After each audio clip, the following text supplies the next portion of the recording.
trade has always been a large part of life, all over the world. Trading was a transaction between two people. Money has also always been a large part, but what happened in ancient Egypt before money came into effect? Bartering was a major part of ancient Egypt. Basic needs were food, clothing and a roof over their heads.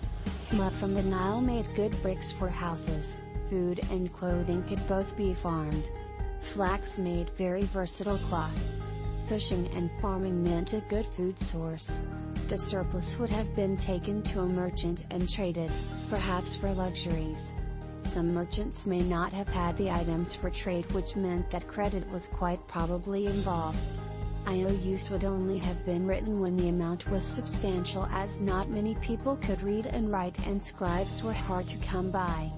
Occasionally gold and silver would have been exchanged for goods, but normally it would have been something of the same value that was received, perhaps an animal or two or grain.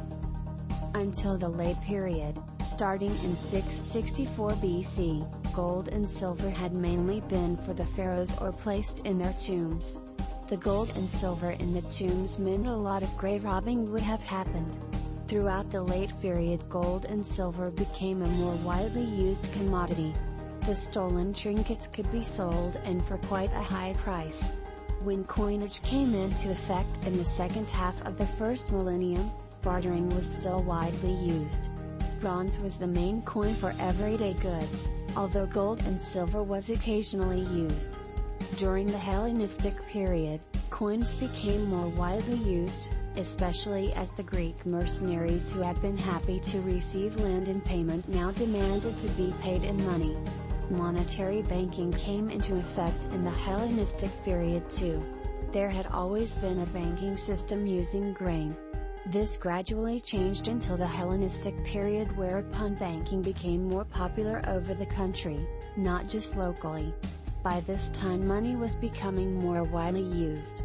The Hellenistic period started in 323 BC and either ran till the final conquest of the Greek heartlands in 146 BC, or till the final defeat of the successor state to Alexander's empire in 30/31 BC.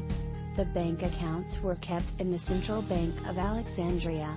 The banking system was very similar to what is in place now all around the world.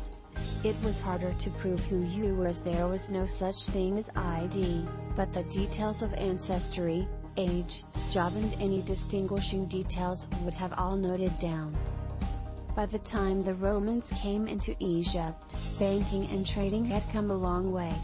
Pawnbrokers were introduced, and although it was mainly jewelry that was pawned, occasionally it was food, clothing and crockery.